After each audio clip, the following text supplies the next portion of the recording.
That time of year, there's a lot of trade possibilities. A lot of them are kind of crazy, but we're going to get into them today on Locked On Chiefs.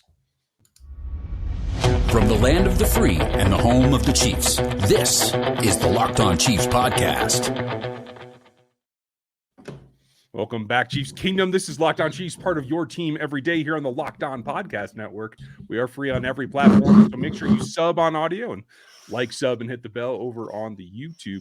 I'm Ryan Tracy, the founder of Rogue Analytics and Performance Consulting, home of the Athletic Matrix and the Draft Guide that you want to check out at rogueapc.com. Lot going on. It's getting to that hairy time, and I think you have a couple of really good ideas about what the Chiefs ought to be looking at. Yeah, and I'm Chris Clark, the founder of Chiefs Corner. You can find it down in the link. It'll be in the show notes, but it's also on the screen if you're on YouTube. A lot to talk about when we talk about trades. Before we get there really quick, I just want to throw this out there because it was just updated today. We finally know what everybody is making. Kansas City is sitting at $17 million and $84,000 in cap space basically right now. Gotcha. Effectively $11,437,000 because they still have to sign their draft class. That's enough room to get something done if you need to, right? I mean, which that leads us to this subject that we're talking about. It's amazing how that happens. Now, I will say this: I can't be a proponent of going out and spending a ton because what is that? We're talking about just over 12 in room. Yeah, but you have to remember that they're probably going to lower Brown's number when they sign him. So I wouldn't be surprised if they're going to have more space. So I think that they could go out and spend if they want to, and really if they make a deal, depending on who they deal for, I think that they could do an extension with them and get down even further. So a little bit to talk about there. So where do you want to start? Start at edge. Okay, so a couple of criteria. What are you looking for? And we're talking about trades only for the draft or only for free agents, or not free agents, but guys on rosters, or what are you looking for? Yeah, I'm looking at rosters. I'm looking at guys that are on rosters right now. I'm not looking at draft. So let's just hop in. I'm going to add this to the stream. There you go. If you can see it, there's the Chiefs information. And if you click on positions and then go to edge rushers,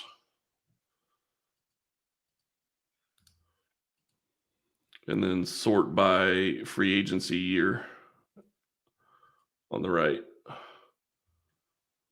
Because I don't think you're going to be looking at anybody that's probably going to be a free agent in 2026. I think you're looking at scroll down to like 2023 UFAs.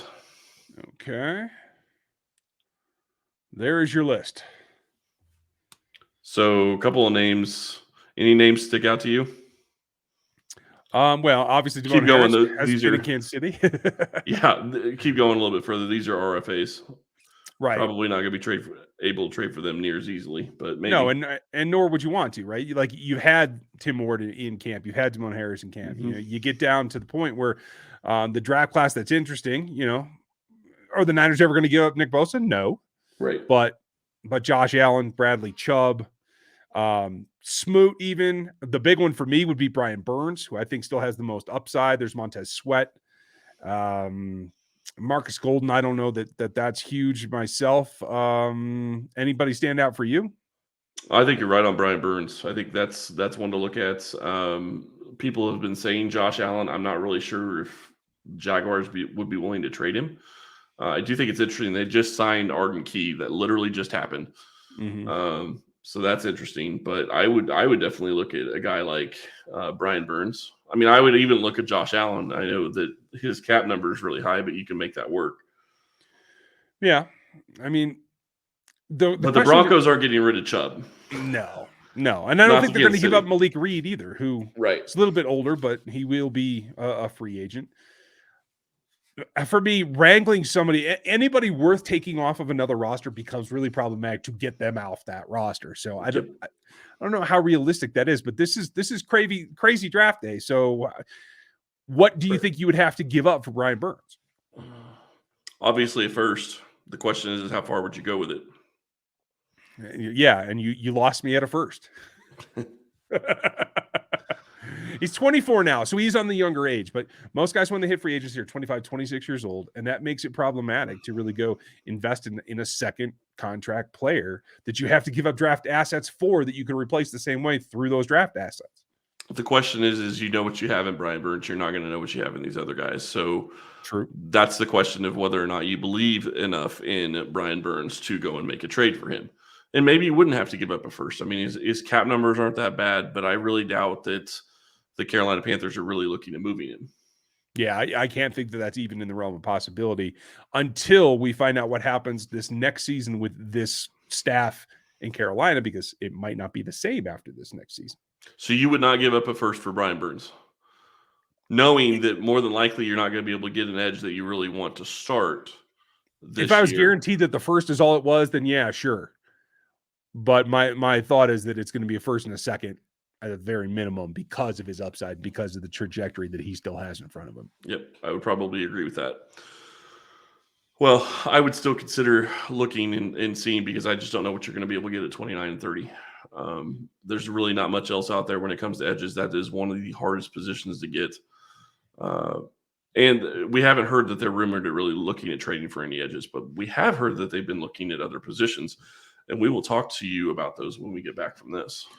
Yeah, I mean, I don't know exactly what's going to be the best way to do it, but if I was going to lay some odds, it would probably be on corner. I could be wrong, but no matter what I was going to do, I would do it over at BetOnline, because they give you everything that you need to make smart plays with your money.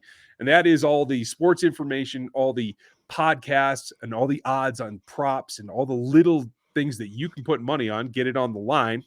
And it's obviously still, there's a couple games of basketball you could still attack, but for the football stuff, it's very specific about player movement, draft selection. They have live betting. They also have Vegas casino games and all kinds of stuff that can help you. But for all the developments, all the podcasts, all the changes in the league this season, you want to head over there and check out their website from any device that you can, including mobile. And that's over at BetOnline, where the game starts. So you want me to flip over to corner and see what's there, yes? Yeah, I do want to say this really quick. Burns would not cost that much against the cap, just because he has prorated signing bonus. So I just want to throw that out there. Fair enough. But yeah, let's start looking at corners. So this is an interesting way to look at it, is that you're starting looking at the list from contract relativity, whereas I'm trying to say, who can fit this scheme and actually improve the floor of the defense? And I get that. I think Brian Burns would. I think that there might be some other edges that will, but I don't know that Kansas City's going to be able to get anybody to trade them away before the draft. Agreed. After the draft, that might be a different scenario, but then that's a big question mark as well. Yeah. Now, in terms of corners, there's no going back to Marcus Peters, so I know folks are going to see that and they're going to think it originally. That's not happening. They will not have him back in town. And you can throw out anybody that's anybody in division. That's not going to happen. And I would think that you could probably throw most of your big contenders in the AFC out too. That's a fair point. Although Denzel Ward, they might not be able to get him re-signed with the situation that's in flux there. You might make a stab at that. I'm not sure. I think that he's a guy that's. I guess I don't know that I would say Cleveland is a contender this year.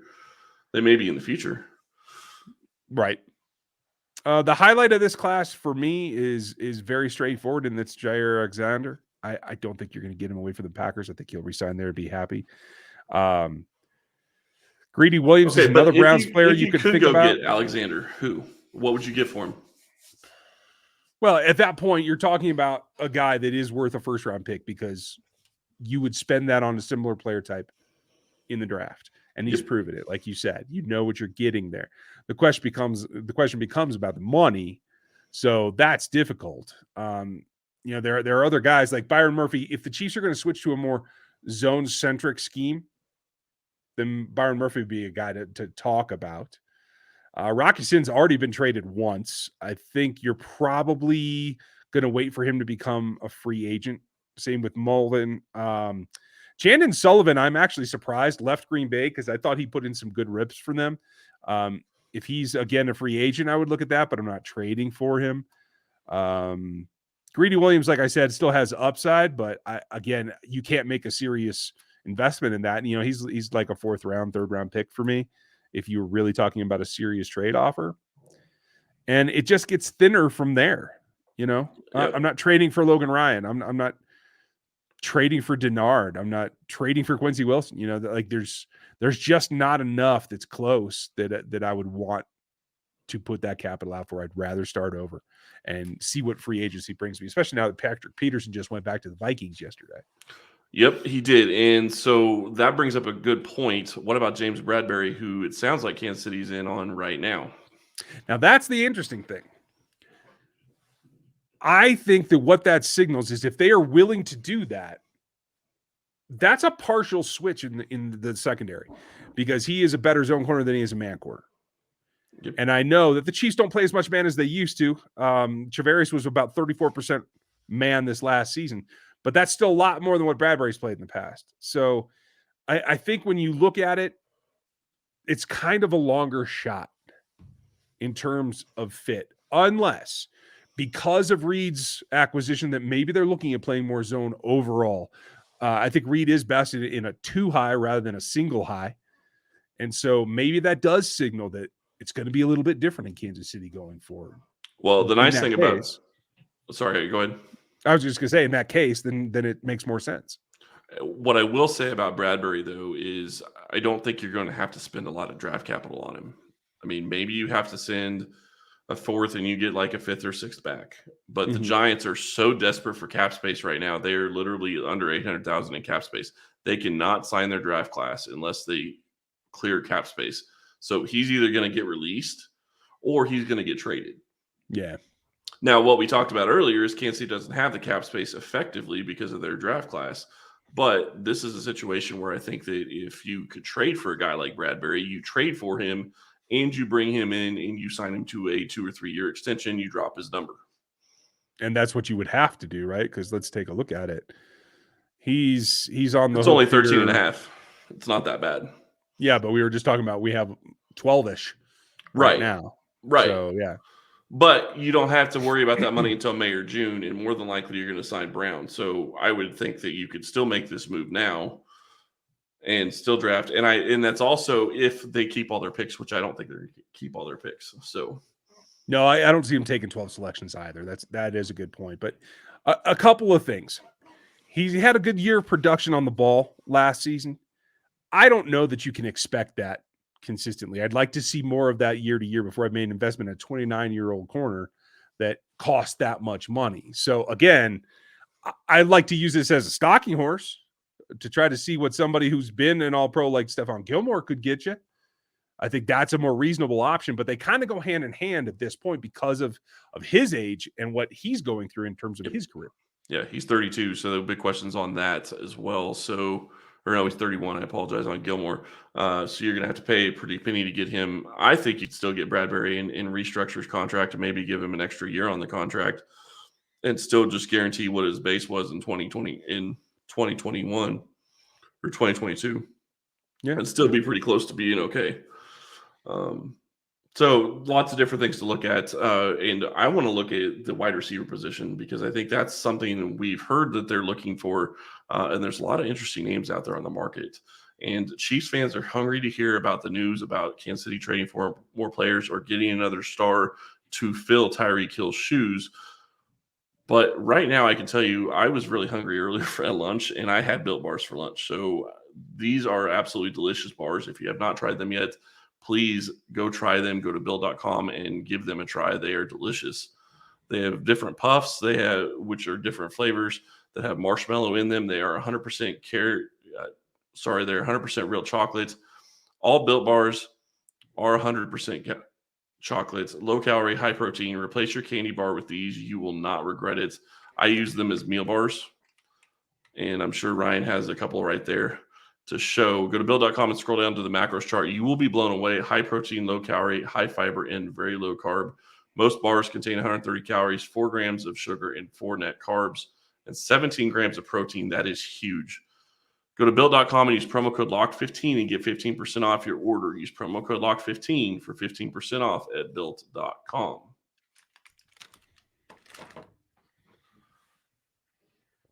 All right, let's get into the fun position. The one that everybody seems to be talking about, thinking that Kansas City is going to go do something at the wide receiver position. I mean, yeah, it'd be fun to think of, but this is prying a valuable asset away from another team. Mm-hmm.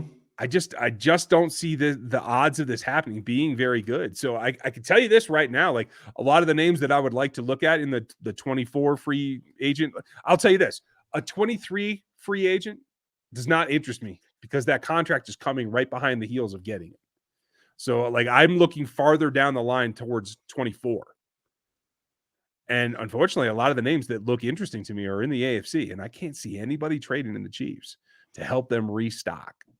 What do you think about Shenault? Everybody's talked about Shenault being somebody Kansas City would like. Yeah, I mean, I think it takes two things. For Shenault, it's got to be that the Jags don't feel that they have a place in their offense for him. I think Doug Peterson is still one of the more creative coaches in this league. If you remember their Super Bowl, you remember what they did with their undrafted tight end. Like they made him somebody that worked in that offense to a degree that was very hard to disguise and very hard to deal with. And I think Shenault could be that for them. I have trouble saying that, that Doug's not going to come up with a way to use him. If he did come over here, I don't think it would be that expensive if they've decided that they're ready to move on from in terms of draft capital. Still in a rookie contract, that makes tons of sense. That's fine.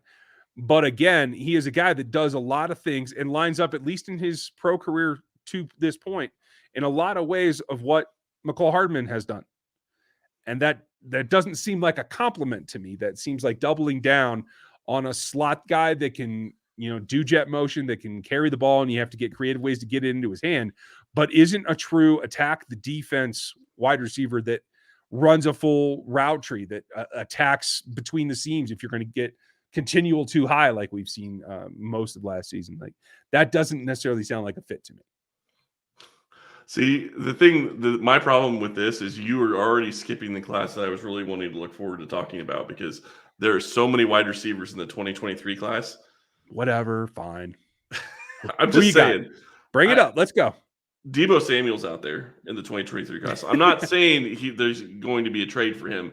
AJ Brown's in that class.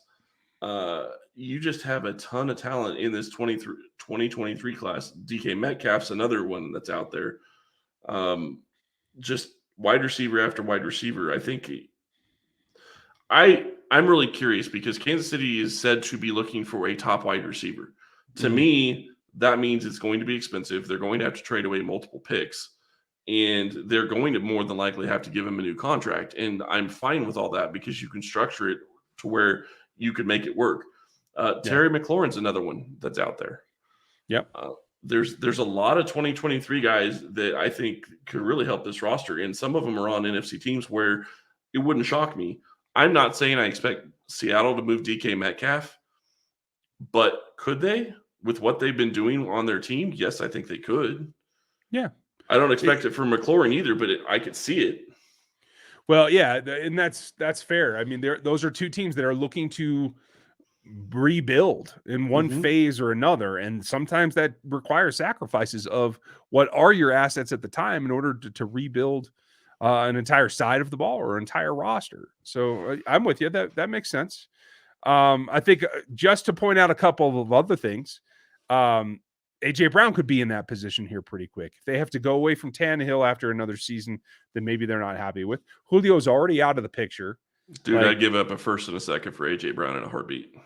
I mean, AJ Brown in this offense would be devastating. And I don't care about what you have to pay him. You can make it work. And I would do the same. I would almost consider doing the same for DK Metcalf, just because I think both of those guys could step into this offense and change the dynamic of it completely. Yeah. I mean, and to me, it's worth it. It makes everybody else function more because they are guys that come in and take over the focus of the defense. Nothing against MVS or Juju, but no one's game planning right now to take them away as the top priority. I think even as the lineup exists right now, game plans as this team sits on this roster right now, game plans are going to focus on taking Travis Kelce away. So what would you give up for an AJ Brown? What would you give up for a DK Metcalf? I mean, they're 25. And that's the other thing. They're 25. Yeah. I like I mean, McLaurin as well, but he's a little older. He's 27. So right. to me, it makes a lot of sense. Kansas City, people have been telling me Kansas City moved away from Tyreek Hill because they didn't want to pay him the money. It's a combo. They didn't want to pay him $25 million a year, but he's also 27 or 28 years old. Yeah. He's going to be 30 very soon. These guys are just hitting their prime. I would think that both DK Metcalf and AJ Brown are a little bit, they're like a low first round pick or a high second is what I think their true value was if you were comparing them against the class coming in that they would have to work through. So I'm okay giving away a first. If we're talking a first and a second, I'm not so comfortable with that. I could go a first and a third if I really had to, if I felt like one of them had more upside in this offense than the other. To tell you the truth, I would lean towards Brown in terms of Me too. being able to fill out a role that they don't have. Like DK's nice. He runs a lot of similar routes to what MVS runs. And that isn't to say that you would have to keep MVS or anything like that. You can duel both sides of the ball with those guys. But I think multiple picks is certainly in the offing for either of those guys. Are they ready to really depart with them? I just don't know. That's the big question. Chiefs Kingdom, tell us what you think, because I think that this is a very fun subject to talk about. And I do think Kansas City's going to be trying to make a move. Whether or not they can get one done, we will have to wait and find out. We will be back on Monday with another mock draft Monday and going through that. Kansas City has 12 picks. And I think we're probably going to have to take a look at a couple of different things that they could do with some of those picks when they're on the clock. Yeah, definitely. There'll be a lot of options. We'll get into those. The mock's going to be challenging. I don't know if we'll get through all 12, folks. We might give a bunch of them away. But it should be entertaining. So make sure that you join us. I hope that you have a good weekend. If any news breaks, I'll try to get something up for you right away. Thank you for your time today. Make sure you like, sub, and hit the bell over on YouTube. Thanks for making us our first listen as well. You can go and listen to the draft show as your second listen. That always helps. We'll be back with you. It should be Sunday night. We should have that out. Look for that mock and be excited for what could be new Kansas City Chiefs. Thanks for listening to us today. We'll talk to you tomorrow.